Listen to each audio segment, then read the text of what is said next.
Okay, good afternoon, everyone, and good morning to those of you in the West. Thanks for joining us today for 5 prospect lists you can build in 5 minutes. Before we get started, I'd like to remind everyone that this webinar is being recorded, so if for some reason you have to duck out, you'll receive a copy of the webinar over the next few days. As well, on the right-hand side, in the little chat window there, you'll see a question section. So feel free to write in some questions. We're going to save the question and answer period for the end. But in the meantime, if you have any questions, feel free to write them in there. As well, I hope everyone can see our screen here. It looks like we have everyone. We have everything in good order here, so I think we'll get going. Okay, so my name is Ryan McCarville, and I'm the content manager for iWave. And with me today is Cody Dawson, one of our senior account executives. And over the next 20 to 30 minutes, we will share with you some list building strategies you can use to identify more major gift prospects, especially if you're running against the clock. So my role today is to provide a high-level overview of the various prospect lists that you can create. And it's important to note that these lists aren't necessarily exclusive to iWave. You can build them with another platform or even in an Excel spreadsheet, but what Cody is here today for is to show you some real-time examples of how you can build these lists on the iWave platform, and that's where we get the whole idea of building these prospect lists in 5 minutes or less. We've made it easy with iWave for anyone to hop on the platform and dive right in. So without further ado, we'll jump right into it. So here's the situation. In speaking with our clients, we like to get an idea of what a day in the life looks like, especially for a prospect researcher. And often our clients tell us that their work is broken into 2 major segments. There's reactive research, where a fundraiser or gift officer will send in an email or drop off a business card about a new prospect to research right away. And then there are proactive requests, which is where the research team can leverage the various tools and strategies they've cultivated to find prospects the fundraising team may not even be aware of. So from what I understand, the proactive is the really fun part. But most of our clients say that an ideal day would be 50% reactive and 50% proactive. And the reality is there are too many reactive requests and not enough time for proactive research. So when you're spending most of your day putting out fires, so to speak, there isn't much time to research strategically. And as a researcher, no matter whether you're doing reactive or proactive research, you need to be able to identify new prospects quickly and with accurate, reliable, and especially valid information.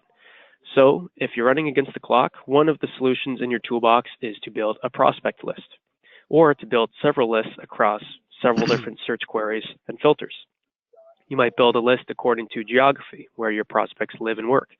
Or maybe you're looking for specific job titles, or the value of real estate holdings in a wealthy area, or you're looking for prospects with an affinity to your specific cause, and specifically looking for prospects who have contributed charitable gifts to other organizations like yours. So there are many, many lists to build, but today we're only going to focus on 5. So we're going to look at building lists on executives in your area. We'll look at foundations related to your cause.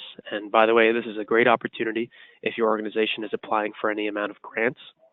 We'll also look at charitable gifts awarded to related organizations. And as well, we're going to look at real estate holdings and SEC filings, the different lists you can build there. And as a bonus, we'll also look at building a prospect list based on companies that match employee donations. So as mentioned in the introduction, you can build all these lists using the various data sets located in iWave's Pro, and you can build each of them in 5 minutes or less. So that's what we'll be showing you today. We're going to go over some high-level overview of what the lists actually are, and then I'll turn the screen over to Cody at various times to actually look at it in real time. So first, we'll look at building a list of executives. So our objective here might be to identify executives in the C-suite who have a strong capacity to give. And the best data sets to use when building lists related to corporate data are obviously iWave's corporate data sets, Dun & Bradstreet and Thomson Reuters. So maybe you want to search for executives in your city or state. Maybe you're looking for specific job titles or functions. You can build lists of alumni, or you can build your list based on compensation and also certifications, such as JD, MD, CPA, and so on.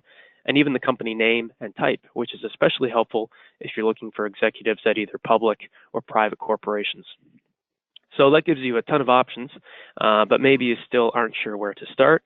So to help, I'll give the controls over to Cody there now, and he's going to show you how to run a basic prospect list for corporate executives in real time. So over to you, Cody. Thanks, Ryan, and once again, thanks to everybody who was able to join our webinar today. It looks like a great crowd there, and thanks to those who are going to tune in afterwards by watching our webinar at a later hour.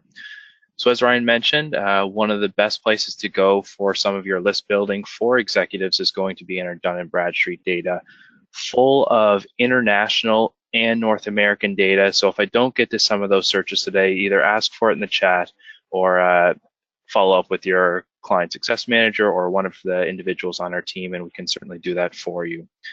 So a popular one that I like to start with is perhaps looking in your country, of course, but maybe also narrowing it down to your particular state. And as an example, I'm going to use Portland, Oregon.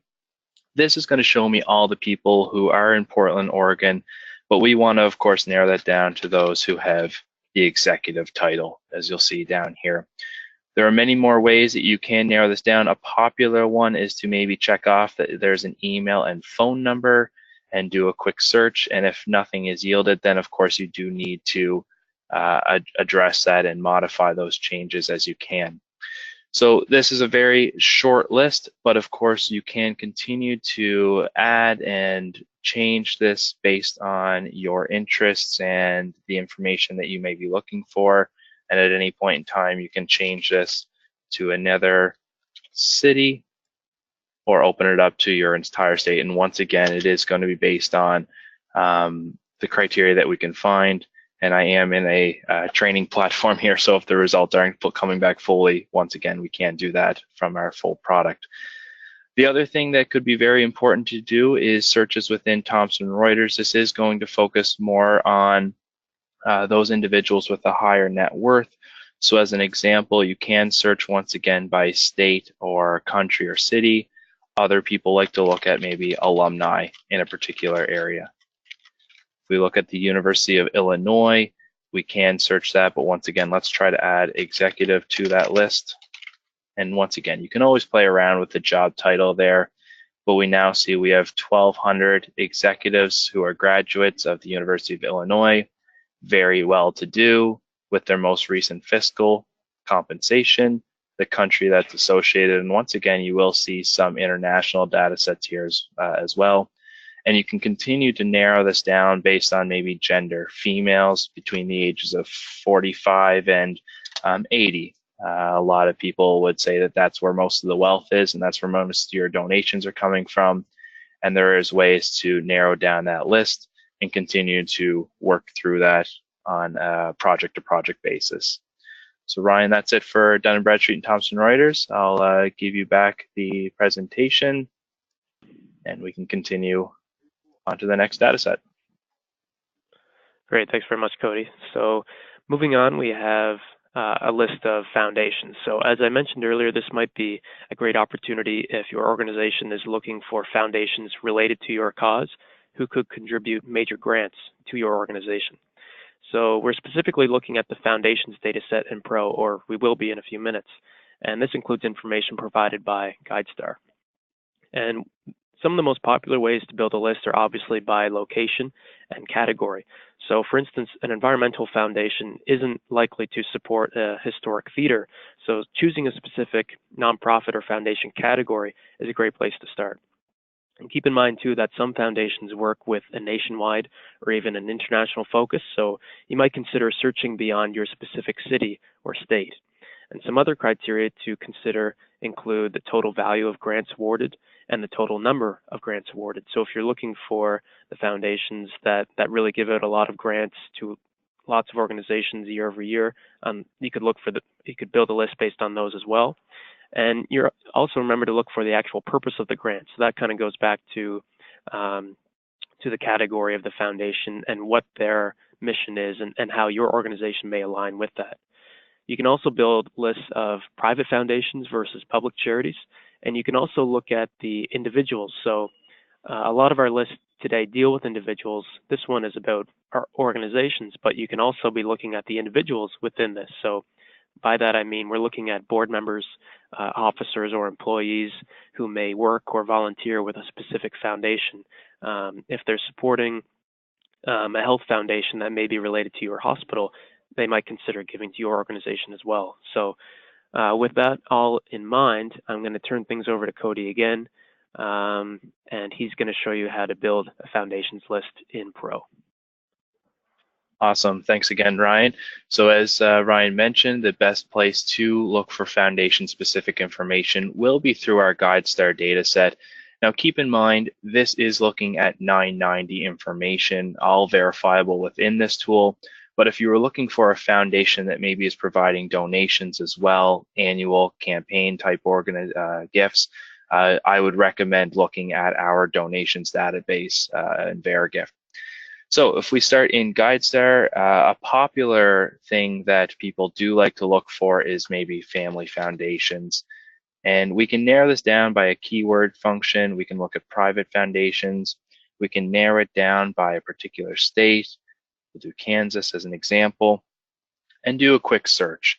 So this will show me all of the family-based organizations or foundations in Kansas. We can then begin to start narrowing it down based on what they like to support.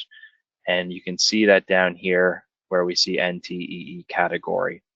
If I open this up, there's a slew of different ones that we can select. If we select education as the example and refine that search, we now have 14 family foundations that are able to support education-based organizations. If you're curious as to where that information is coming from, you can click in on any of these that are all hyperlinked. You'll have more access to some high-level information when it's provided, the financials for each foundation, and once again, verified by those 990s. And opposed to going through that and looking at all the information, you can quickly jump over to the people that are there to see if there is a new relationship that you can leverage. But a lot of people, of course, love to jump right to the grants that have been awarded, scroll through here and see if there's any information or like-minded organizations that can fit your criteria or that line up with your cause. Now, the other way to approach this is from the grantee section. And this is another way to maybe look a little more deeper at maybe organizations that are receiving grants. You could type them in here. A lot of people will say that we have a particular cause or project that we're looking to fund. Maybe it has to do around hunger, poverty, anything like that. You can enter in that here and we'll immediately pull back grants that line up or have made a purpose towards supporting hunger-based initiatives. You can then continue to narrow this down and try to identify private versus public or at the state level. So once again, Ryan, that's it for me. I'll hand it back over to you for the next section. Great, sounds good. So there we go. There you go. Perfect. Okay, great. So related to the foundations list is building a list for charitable gifts. So with this, we're looking at iWave's proprietary VeriGift charitable giving database.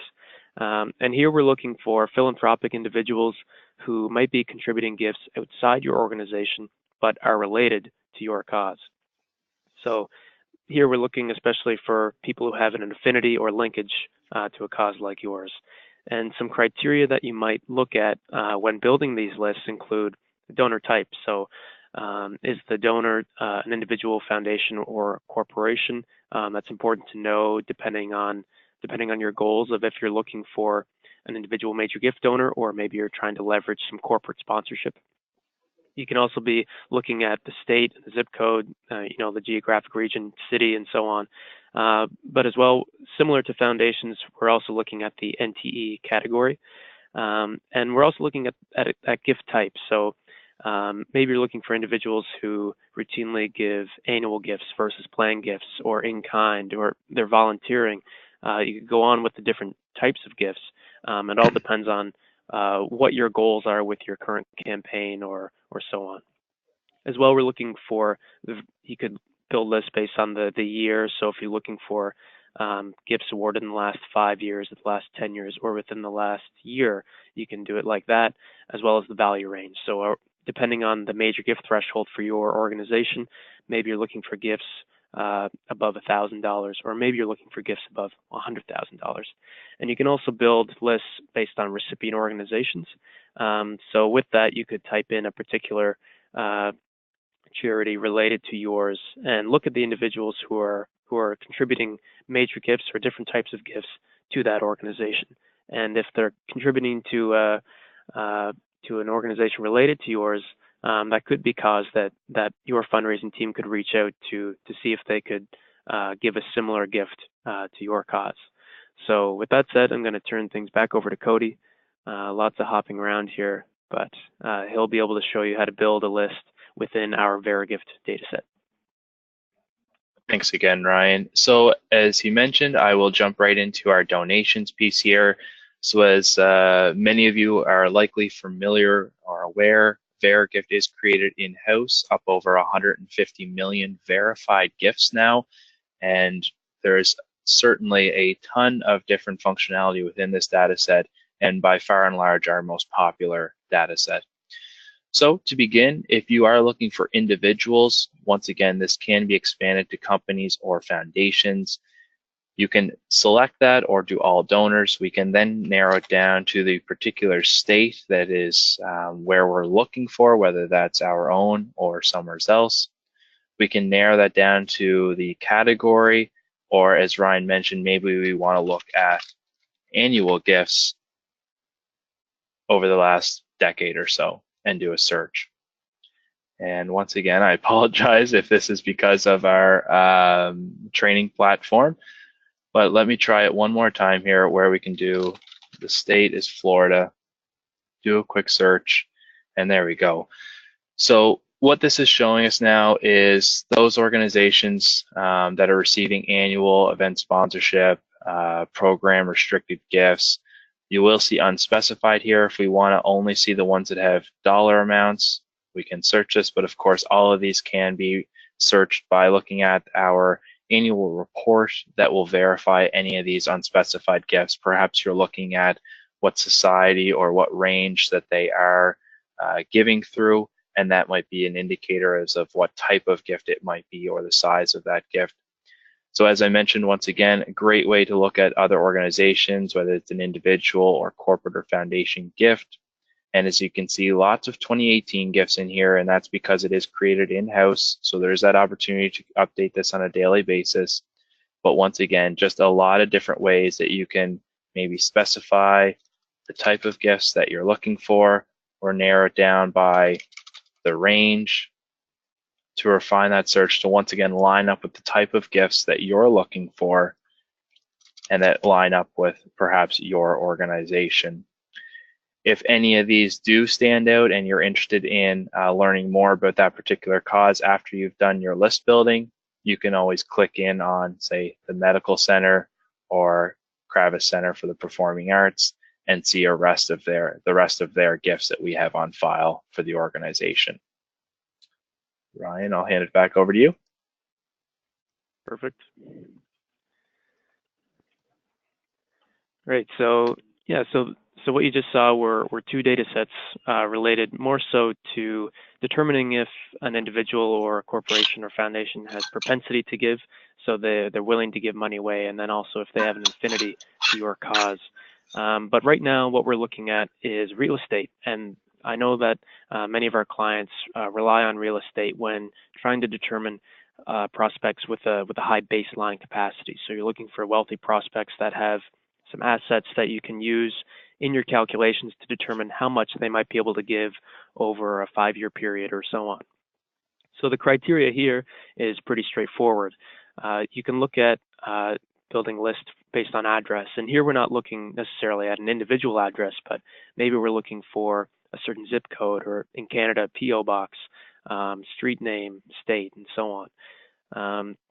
So that's searching geographically, but you can also build a list based on the different types of mortgages, property value, or property type, and especially That's important whether you're looking for a private home versus a company storefront and so on. And also whether or not a property is what we call free and clear. So with the real estate information, we gather it from CoreLogic for US-based prospects and Manifold data for Canadian prospects.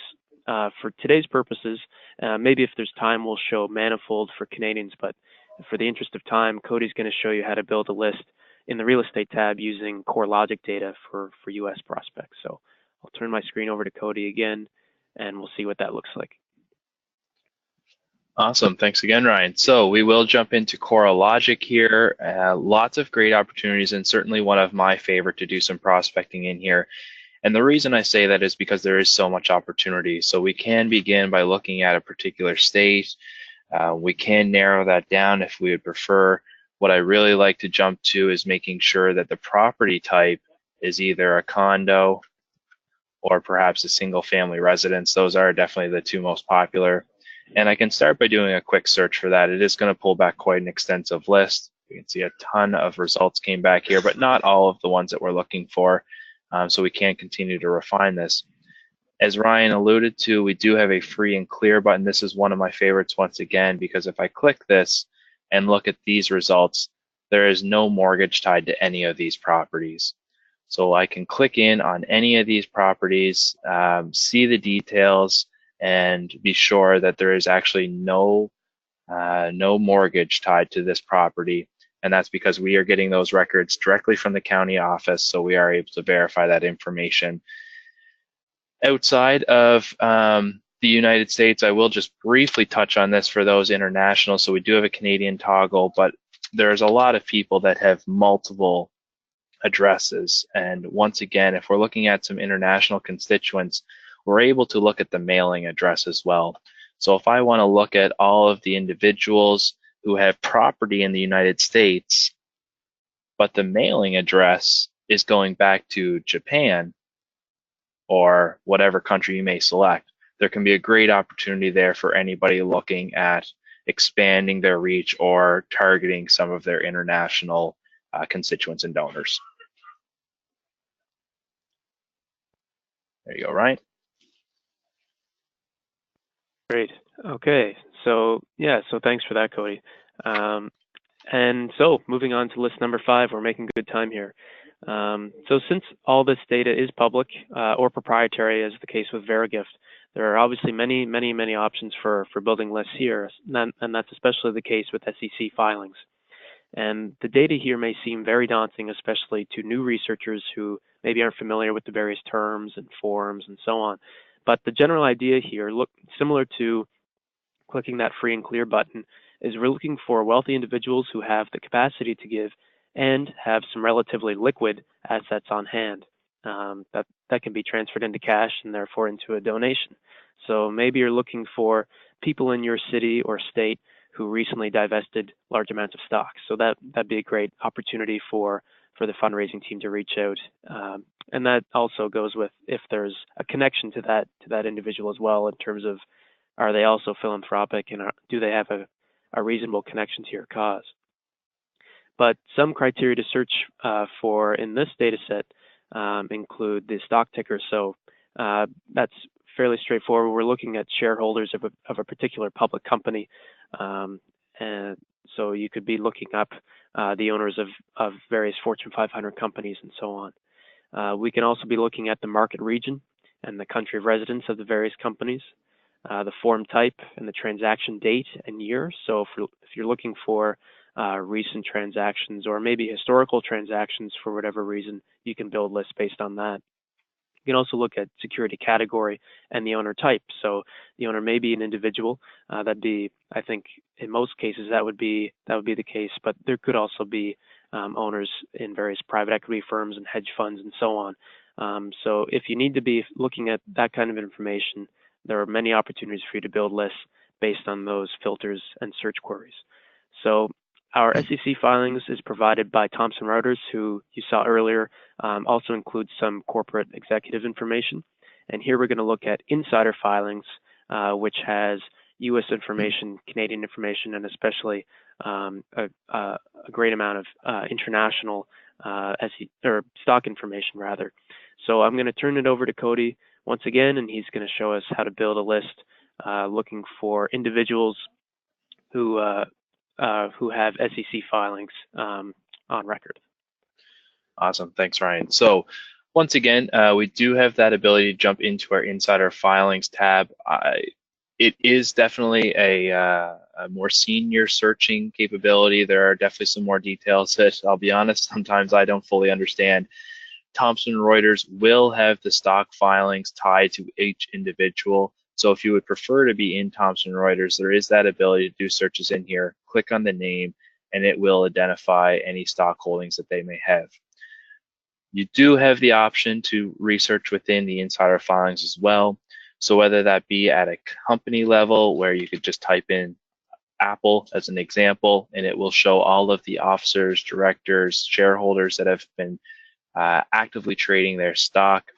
Of course, the real importance here is if they are disposing of stock, that is a great time to maybe approach them for a gift. They just came into a bunch of cash opposed to when they're acquiring stock.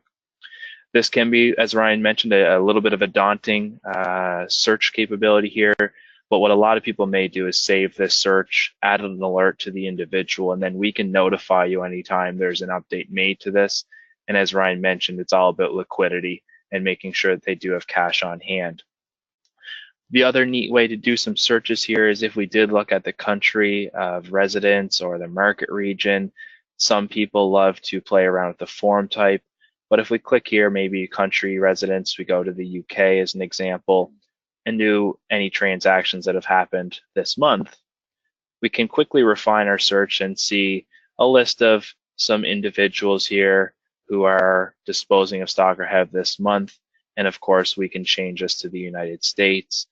And maybe we want to make sure that the ownership change is disposed of stock.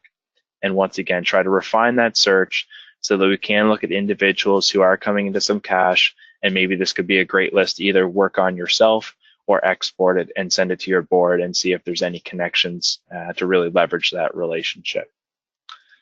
So that's it for insider filings. Ryan, back to you. Great. So those are the 5 big lists that we wanted to show to you today, but we also have, as a bit of a bonus, a 6th list. It may not be relevant for everybody, but it is a tab that is in Pro, and a lot of clients do find that they may not use it often, but that it is very helpful in certain situations. So here we're looking for individuals who work with companies that match employee donations. So you may be surprised to know just how many well-known companies have a gift matching program, but their employees don't necessarily know about them. But if you identify a prospect who works at a company that offers, let's say, a 2-to-1 match for every $1 that an employee donates, you could educate that prospect about how to leverage that program, and all of a sudden that employee's donation to your organization could be matched 1-to-1 or doubled or tripled and so on. So it's a great data set, especially for instance, an education school that may have students and new alumni working on various companies on campus. Starbucks comes to mind as one example. They do offer a gift matching program to a wide host of different eligible organizations. So if you have various shops like that on campus, it could be a way to get new alumni starting to contribute to your school. But it works for other organizations as well beyond higher education. So to start building a list here, we can look at obviously the name of the company. So if you have a particular company in mind, you can look at what those look like. But in terms of building a list, we can be looking at the state or province that you may be located in or interested in, and especially the organizations, the charitable organizations that these matching gifts might be eligible for or ineligible. And then also, of course, looking at the distribution ratio. So I'll turn things over to Cody one last time, and he's going to build a matching gifts list for you. So over to you, Cody. Perfect. Thanks again, Ryan. So for the last searching capabilities here within iWave that we're going to highlight today, this is a very straightforward one. a popular search in here is going to be simply searching for an organization, looking at the Starbucks as an example and identifying if they have a gift ratio, dollar amount. So in this particular case, Starbucks will match $20 to $1,500 1-to-1. And here is a list of all the eligibility and of course how to contact that particular organization. That will be the popular search, but if you are looking for some list building capabilities, we can once again narrow it down by state. Maybe we choose New York to start, and maybe we want to make sure that they can have a ratio of greater than 1-to-1 on the online form and do a search. We will identify a number of organizations here or branches of that organization that will have a gift matching ratio of greater than 1-to-1. So it can be a very simple search, certainly a great opportunity, as Ryan mentioned, to really increase maybe those smaller or first-time donations by seeing if the company matches it here, and it can be a very quick and easy search. So Ryan, that's it for me, I believe. I'll hand it over to you for our closing ceremony, if you will. Great, thanks very much, Cody. So yeah, so there you have it. Those are the 5, or rather the 6 prospect lists you can build in 5 minutes or less. And just some key takeaways for you today.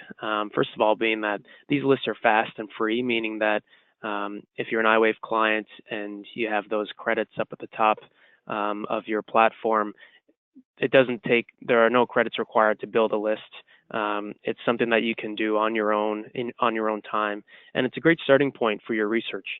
So obviously building a list like the ones that we showed you today won't put every piece of the puzzle together for you, and there's still a lot of due diligence involved in actually diving in, looking at the different records involved for each individual or company or foundation, and building profiles for those different entities. But if you're looking to get some proactive work done quickly in between your reactive work, the list building features in Pro are definitely there to help you do that. And also remember that when building these lists, less is best. So you saw earlier that we are in our staging environment, which there are some searches that don't come back, whereas they would in our live environment. But you could also see that depending on some of the filters that Cody was using, he was getting fewer results. So we always generally recommend casting a wider net and then narrowing down your results from there. And if you want your results very narrow, that's great. But yeah, generally we recommend casting a wider net with just 1 or 2 filters at a time and honing in from there. And really, it's all about trial and error. So each of you will develop your own strategies within each of the data sets about how to develop the best list for your team. And once you've actually built those lists, but maybe you still don't have time to do a deep dive yet, you could submit those names to a prospect screen. So iWave clients would probably be familiar with this, but for those of you who aren't, you could export the list that you just acquired, submit it into the Pro screen, and the iWave system will actually automatically segment your top prospects, and you can then research those prospects for other wealth and philanthropic indicators and build out complete profiles for each of them.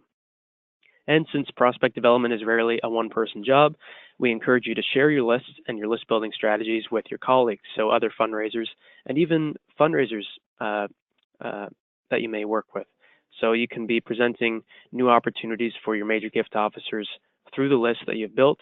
And then when you have success there, it makes a great case for making more time for proactive prospect research on your own terms. And as well, Cody he's in the product every day, so he's able to do these searches fairly quickly. If you missed anything here, there will be a recording of this presentation. But if you're in iWave and you're not sure where to start, or if you're having trouble, we definitely recommend that you reach out to our client services team. You can call them at 1-800-655-7729 or shoot them an email at support@iwave.com, and they'll help you get started. So with all that said, we're going to open up the floor to some questions. Cody and I will be on hand for the next few minutes to answer any questions you may have. We can try and run some more lists for you if you'd like. But yeah, if you have any questions, please feel free to use the chat box there, and we'll give you a few minutes to do so.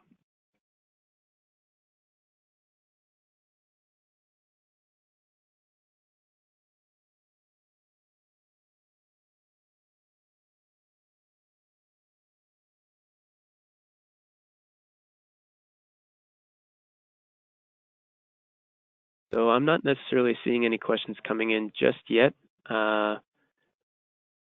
but in lieu of that, as I mentioned, this will be recorded. So if you missed any of the lists that we went through today, over the next few days, you'll receive an email from us with a copy of the recording, so you can refer to this later on.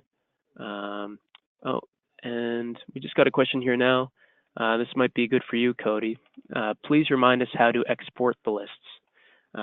So can you provide any insight there in terms of you're on the product, you found a list of individuals, and then how do you export them to maybe use in a prospect screen? Certainly, and a great question. So essentially, all you need to do is you generate your list based on your filters, and in your taskbar up towards the top, you will be able to see an export button. All of our data is exportable into Excel, PDF, or Word doc, depending on how your organization likes to work. And the real estate tab, as Ryan mentioned, can be exported into a screening format based on first name, last name, and the address. And our prospects of wealth tab can actually be exported into a mailing list as well. So once again, Excel, PDF, or Word doc, and with the exception to real estate and prospects of wealth, where there's a little bit of additional functionality. Great. Some other questions here. Will you please explain the grantees option when searching foundations? So it might be best, Cody, if I turn it back over to you one more time, just so you can quickly show that that person, and then the rest of the audience, Sure. obviously, what it might look like. Perfect. So for the grantee section, the easiest way to think of this is grantees are givers. So we can see all of the different funders here along the side, whether you're searching by the purpose of grant or by simply searching for private foundations, or maybe you want to search for an organization that maybe is a peer of yours or a air quotes competitive organization. You will be able to see the funder, and of course the organization that has supported them. But of the easiest way to remember it is grantees is givers. These are all givers here on the side, organizations, foundations that are willing to support either a particular type of organization or a particular state, or as I mentioned before, maybe just building out a list of all of those who have provided a grant that supports hunger or education or whatever your purpose of grant may be. I hope that helps. Great. A few other questions here. Some people are asking about to set an alert. So maybe you're in the SEC tab or any other tab. How can you set an alert on some of the individuals in the list that you found? Great question once again. So, and I should highlight the previous one. You will see the export button here. So I can click that and there's a CSV, PDF, or Word doc option. So that will be across the data set. As for setting alerts, you will see a little add alert button here as well. So whether that is at the list level, or if you click in on one particular individual, say Mary as an example, you can click here and add that alert on the individual level once again to be notified anytime their compensation changes, if there's a compelling what we call life event. So if they change roles, salary increase, of course, I mentioned, or maybe they've disposed or acquired of stock, those are what we would consider life events in this particular data set. These same alerts can be created in your profile section. So if you create a profile on Mary Dillon, you can then add an alert on her, and that will allow us to notify you anytime they make a donation, they have real estate changes, they have Thomson Reuters changes, and a great way to let the tool work for you. So once again, I hope that helps with your alerts question. Great. So we're just about at time here. So I think we're gonna cap the questions there, but we definitely thank everyone who wrote in, and we invite you to, when you get this, when you get the email with the recording, we invite you to submit your questions either to your account executive or even to the support team. and they'll be able to provide some answers for you. So again, thanks for everyone who tuned in today. Thanks for your attention. And again, just to reiterate, we will be sending an email with the recording. So again, thanks to Cody for being online here today, and thanks to everyone for watching in. Yep. Thanks again, Ryan. All right. Thanks, everybody.